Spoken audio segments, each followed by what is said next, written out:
Hello students, today we are going to learn cell theory. Many scientists contributed to the cell theory. Here you can see the list of scientists.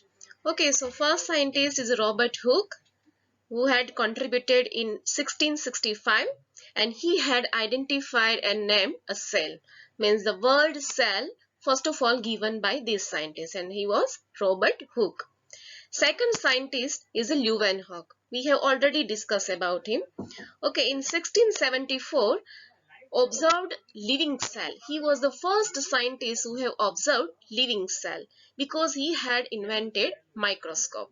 So he had observed living cell, could see greater detail due to better lenses because he had invented a very good microscope. Then next is a Schleiden. We will discuss in detail. In 1838, noted that plants are made up of cells. Second scientist after the Schleiden, or we can say along with the Schleiden, second scientist is a Schwann. In 1839, near to the Schleiden's years, you can see. Okay, so their work is parallel.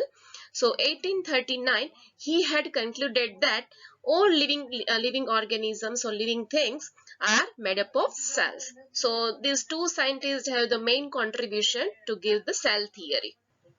After the work of Schleiden and Schwann, after so many years, in 1855, Virchow had proposed that all cells come from other cells. Means this point was added after the work of Schleiden and Schwann. And finally, cell theory was. Now let me start with the initiation of a cell theory. In 1665, a publication called Micrographia. Here you can see one book is published, and that is a Micrographia, and the author of this book is Robert Hooke, and he was a great scientist, and the word cell is coined by him for the first time. Okay, so he had observed a box-like structures as we have discussed in previous lecture. Okay, he had observed a box-like structures. He had observed in the cork-like plant, and when he viewing a cork tissue through the lenses, okay, and he named that particular structures as a cell. So for the first time he had given the name in the 1670s. Antony von Leeuwenhoek discovered bacteria and protozoa. Later advances in the lenses, as I told you, Leeuwenhoek also discovered a microscope. In previous lecture we have discussed that.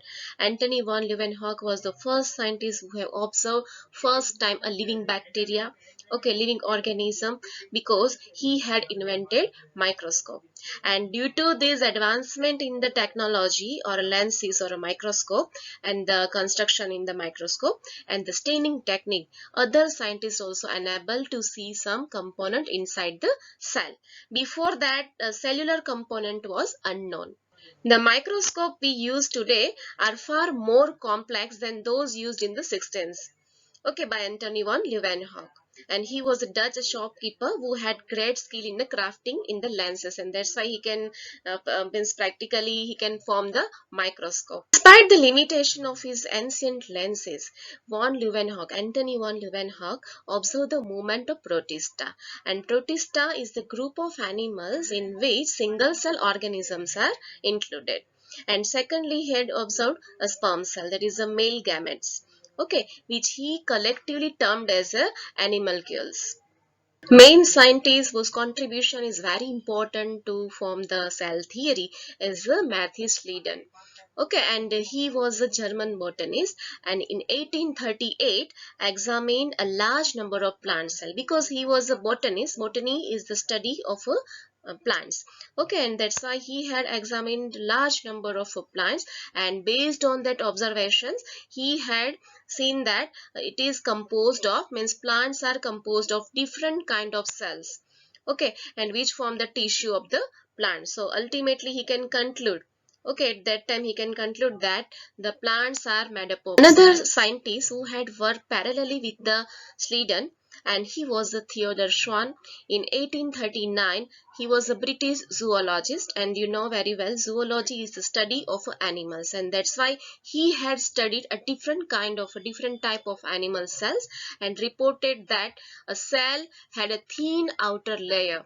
Okay, every cell will have a thin outer layer, and nowadays, okay, which is today it is known as a plasma membrane. Now all of you also know the outer layer of the cell. Any outer layer of any cell will have a outer layer is called a plasma membrane.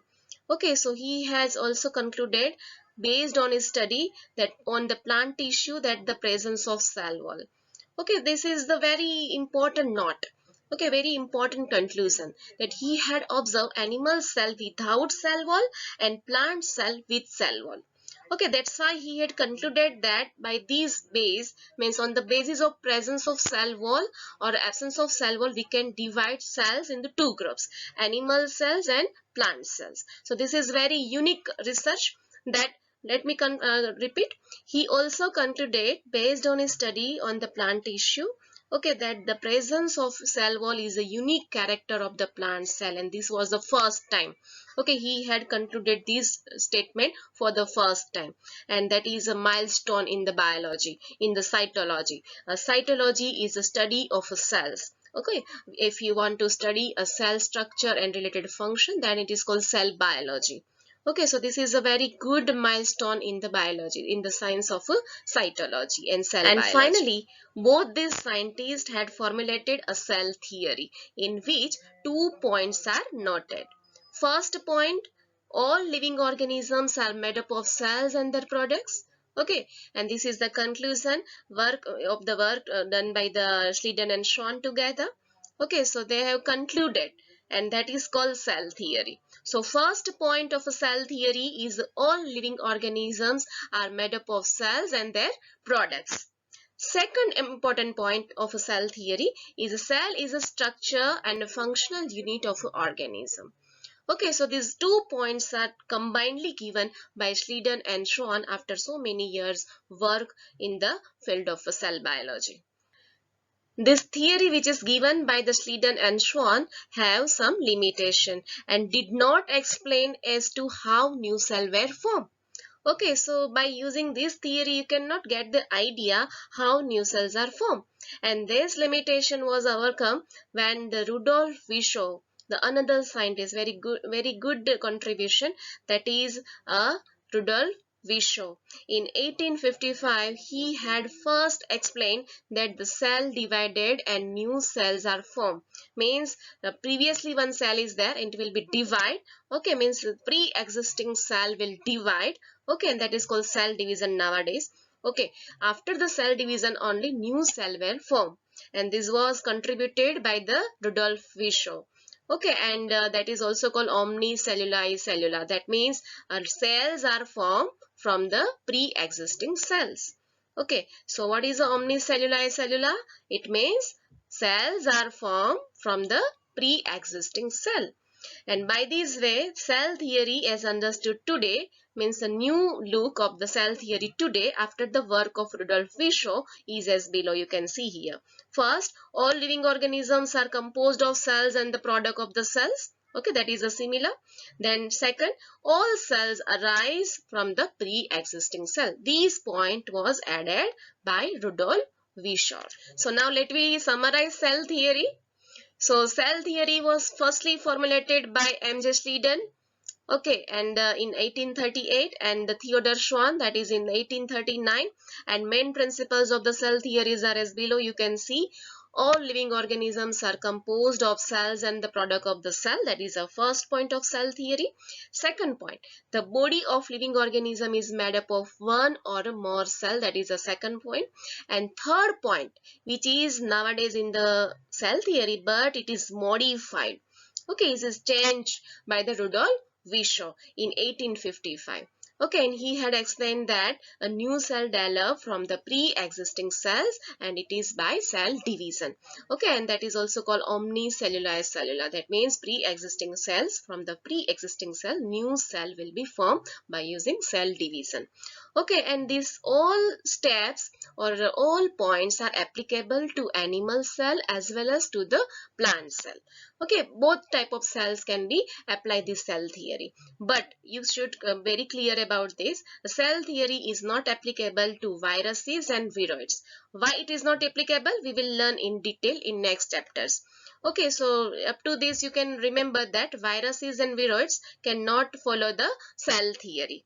Okay, they will have a different structure. That's why they cannot follow the cell theory. So finally, we can say that Matthias Lieden contribution is to, means he had said all plants are made up of cells. And what is said by Theodor Schwann after their work? He had said all animals are made up of cells. And what is the contribution of Rudolf Virchow? Cells come from cells, means from the pre-existing cell. This is the final look of the classical cell theory. This whatever we have discussed is all about classical cell theory.